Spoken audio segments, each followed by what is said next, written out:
श्री गोवर्धननाथ पाद युगलम् हय्यङ्गवीणाप्रियम्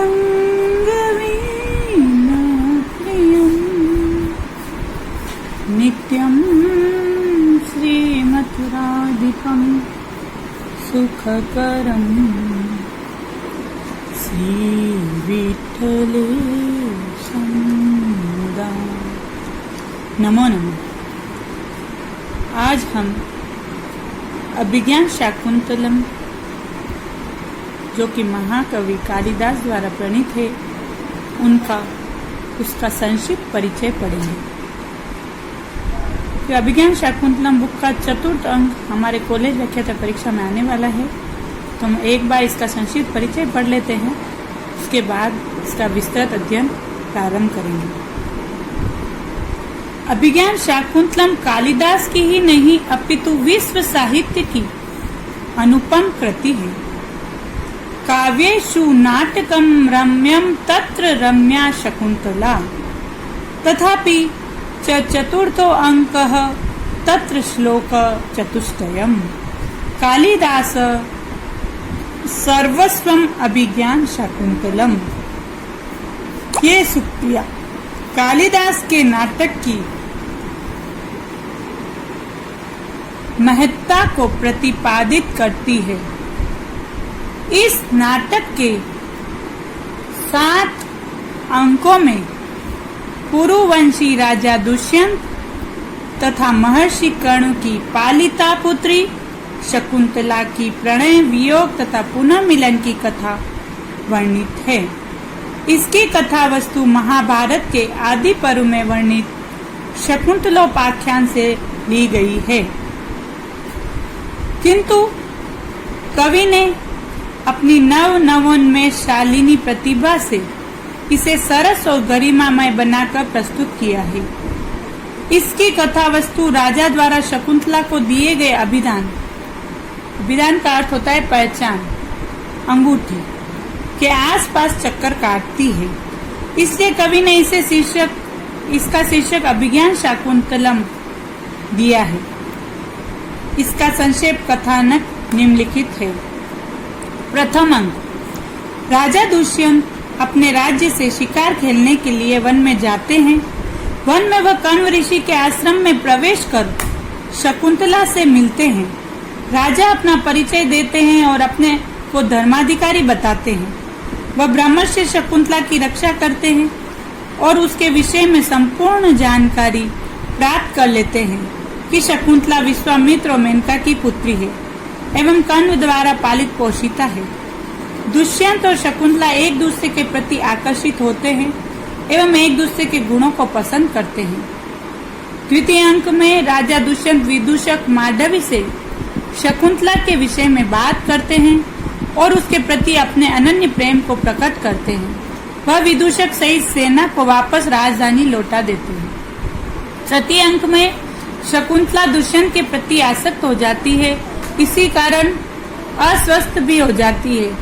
वह एक प्रेम पत्र लिखती है तथा शकुंतला के अशुभ ग्रहों की शांति के लिए सोम तीर्थ यात्रा पर गए कर्ण के अभाव में दोनों गंधर्व विवाह कर लेते हैं। चतुर्थ अंक में राजा दुष्यंत अपनी राजधानी हस्तिनापुर वापस लौटने से पूर्व शकुंतला को अभिदान के रूप में अपनी अंगूठी देकर कहते हैं कि इसमें जितने अक्षर है उतने ही दिन से पूर्व मैं तुम्हें अपने अंतःपुर में बुला लूंगा। दुर्वासा ऋषि के आतिथ्य में लापरवाही करने पर वे शकुंतला को शाप देते हैं कि वह जिसके ख्यालों में खोई हुई है वह इसको भूल जाए। तब शकुंतला की दोनों सखियों द्वारा क्षमा याचना करने पर दुर्वासा का कहना है कि यदि वह कोई स्मरण योग्य चिन्हित वस्तु दिखाएगी तो दुष्यंत को याद आ जाएगा। महर्षि कर्ण तीर्थ यात्रा से वापस आते हैं और शकुंतला को गर्भवती जानकर पतिगृह भेजने की व्यवस्था करते हैं। शकुंतला वृक्षों, लताओं, पशु पक्षियों, मृग शिशुओं, सखियों और पिता से विदाई लेकर सारंगरव और सारध्वज के साथ हस्तिनापुर जाती है। इस अंक में शकुंतला की विदाई का अत्यंत मार्मिक चित्रण किया गया है। पंचम अंक में हस्तिनापुर जाते समय शची तीर्थ में वंदना करते समय शकुंतला के हाथ से अंगूठी गिर जाती है। जिसको मछली निगल जाती है। शाप के कारण राजा दुष्यंत राजद्वार पर आई हुई शकुंतला को नहीं पहचानते हैं। शारंग्रह व सारद्वत के द्वारा कठोर शब्द प्रयोग करने पर भी राजा का कुछ याद नहीं आता है। रोती हुई शकुंतला को अप्सरा मेनका जो उसकी माँ है वो आकाश की ओर लेकर उड़ जाती है। षष्ठ अंक में शचीतीर्थ में शकुंतला की गिरी हुई अंगूठी एक मछुआरे को मछली के पेट से मिलती है। राजपालक इस मछुआरे को पकड़कर राजा दुष्यंत के समक्ष पेश करते हैं और तब उस अंगूठी को देखकर राजा को सब कुछ याद आ जाता है। राजा पश्चाताप करने लगता है। सभी प्रसन्नता के आयोजन समाप्त कर दिए जाते हैं। इंद्र का सारथी मातली आकर राजा को संदेश सुनाता है कि इंद्र ने राक्षसों के वध के लिए आपको बुलाया है। सप्तम अंक में इंद्र की सहायता हेतु दुष्यंत स्वर्ग जाते हैं और असुर विजय के पश्चात वहां से वापस आते समय महर्षि मारीच के दर्शनार्थ उनके आश्रम जाते हैं। वहां एक छोटे बालक को देखकर दुष्यंत के मन में उसके प्रति स्नेह उमड़ता है। दुष्यंत को पता चलता है कि वह बालक शकुंतला का पुत्र है। वहां शकुंतला से मिलन हो जाता है तथा महर्षि मारीच समस्त परिस्थितियों को स्पष्ट कर राजा व शकुंतला को निष्कलंक सिद्ध कर आशीर्वाद देते हैं और इंद्र के रथ पर दोनों हस्तिनापुर पहुंचते हैं। नाटक के घटना संयोजन ने अपूर्व सौंदर्य बना रखा है। प्रत्येक घटना स्वाभाविक, सार्थक एवं चातुर्य से पूर्ण है। प्रत्येक वस्तु का वर्णन इतना सूक्ष्म और सजीव है कि वह दृश्य पाठकों के सामने स्वयं उपस्थित हो जाता है। अतः महाकवि कालिदास जो है उन्होंने इतना सुंदर और इतना अपनी भाषा को इतना सरल और सरस बनाया है, प्रवाहपूर्ण प्रसाद में परिष्कृत ढंग से परिमार्जित किया है और कवि ने वैदर्भी रीति को अपनाया है। इनकी शैली में प्रसाद, माधुर्य और तीनों का समन्वय है। अभिज्ञान शाकुंतलम का अंगिरस श्रृंगार रस है। श्रृंगार के संयोग और वियोग दोनों पक्षों का सुंदर वर्णन हुआ है।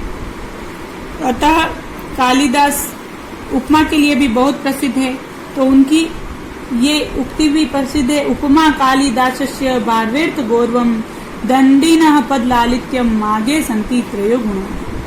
अतः चतुर्थ अंक में शकुंतला की विदाई का दृश्य अत्यंत मार्मिक है। इस दृश्य में शकुंतला के पिता एवं उसकी सखिया ही द्रवित नहीं होती, अपितु आश्रम के जो भी व्यक्ति है, प्रकृति, पशु पक्षी, सभी शकुंतला पर अत्यधिक अनुराग होने के कारण उसके विरह से उत्पन्न दुख का अनुभव करते हैं।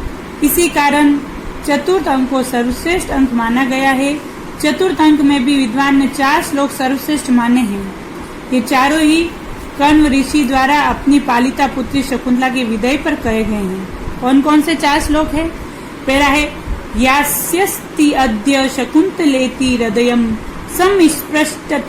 स्पृष्टमुत्कंठया। दूसरे में है अस्मान साधु विचिन्त्य संयमाधनानुच्चैः कुलं माचात्मनः। तीसरा है शुश्रूषव गुरुन् कुरु प्रिय सखी वृत्तिम सब पत्नी जनी। और चौथा है अर्थोई कन्या पर की है। ये चारों की मैंने आपको सुक्तियां बताई हैं। ये चारों श्लोक महत्वपूर्ण हैं, तो इसीलिए अभिज्ञान शाकुंतलम का चतुर्थ अंक अत्यंत महत्वपूर्ण होने की वजह से हमारे व्याख्याता परीक्षा में भी इसको ही लिया गया है। तो हम आगे इसका विस्तृत अध्ययन करेंगे। धन्यवाद।